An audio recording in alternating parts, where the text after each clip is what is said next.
Anaximenes, the Milesian, asserted that air is the principle of the things which exist. For everything comes into being from air, and is resolved again into it. For example, our souls, he says, being air, holds us together, and breath and air encompass the whole world. Plutarch, Opinions of the Philosophers on Nature.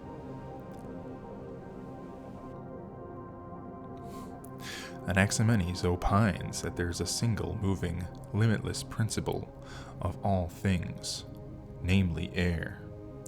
For he says this: air is close to the incorporeal, and because we come into being by an outflowing of air, it is necessary for it to be both limitless and rich, because it never gives out. Olympodorus, on the divine and sacred art of the philosopher's stone.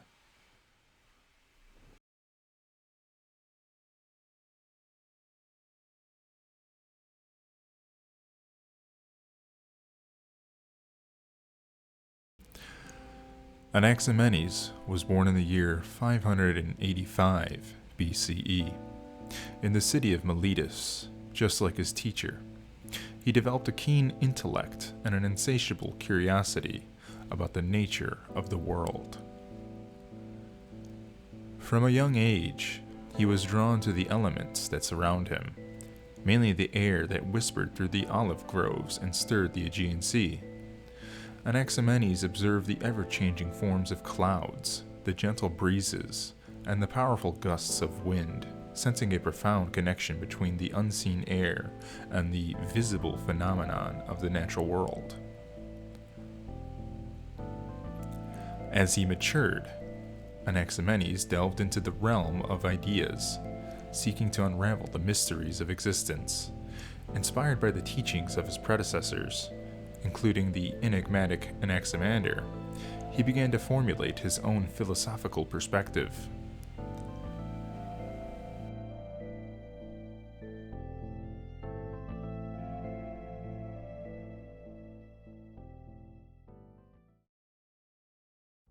Anaximenes proposed air as the arche, or the first principle, from which all things originate and to which they ultimately return. While no surviving texts of Anaximenes exist, his words and ideas travel through other philosophers and historians.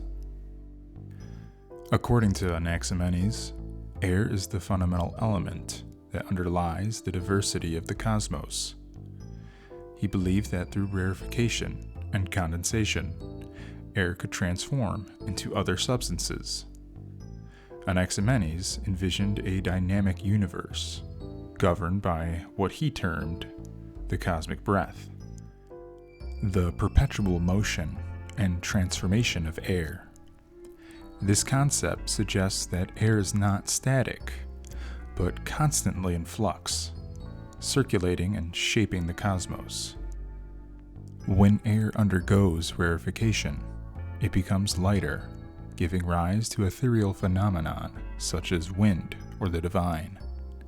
Conversely, when it condenses, air becomes denser, transforming into various forms of matter, including fire, cloud, water, and eventually solid earth or stone. Anaximenes further believed that our souls were made of air, likely inspired by the vital role air plays in sustaining life. Just as the cosmic breath animates the universe, so too does air sustain the breath of life within us. This interconnectedness underscores Anaximenes' holistic view of existence, where the dynamic nature of air mirrors the dynamic and interconnected nature of reality itself.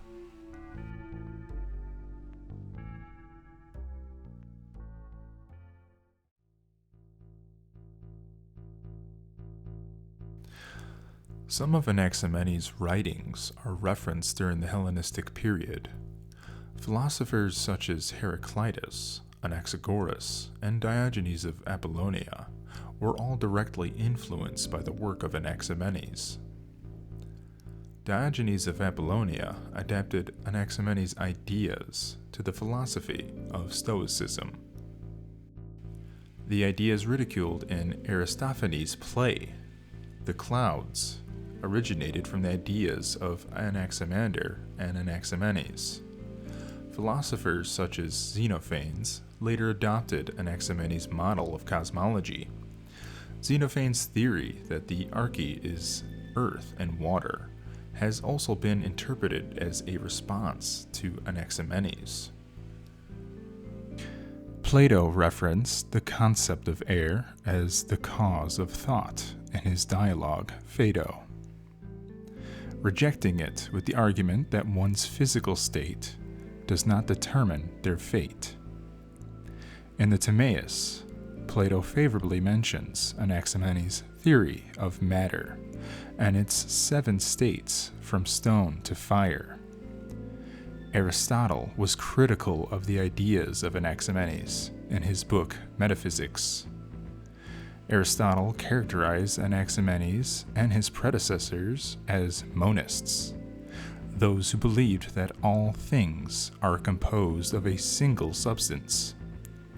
This description came to be widely accepted in philosophy.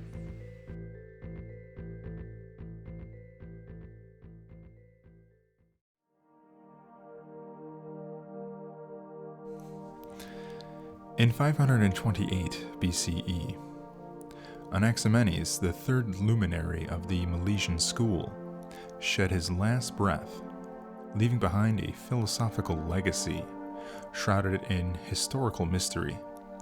The details of his demise remain elusive, an enigma echoing the silent closure of the school of thought he had ardently contributed to. Yet even as the curtains fall on the Milesian chapter, thematic echoes persisted among contemporaries, poised to resonate across the corridors of intellectual history. Anaximenes and his predecessors emerge as the forerunners of ancient Greek thought. Their intellectual legacies, richly critiqued, ardently debated, and endlessly contemplated, mark the genesis of a profound journey. These seekers of a prime substance, these philosophers reaching for the elusive first principle, set in motion the turning of a great wheel in the vast tapestry of Western philosophical thought. This concludes the episode on Anaximenes. Join me in future episodes as we journey through the annals of ancient Greek philosophy. If you enjoyed the episode, don't forget to like and subscribe. This is Hermes. See you next time.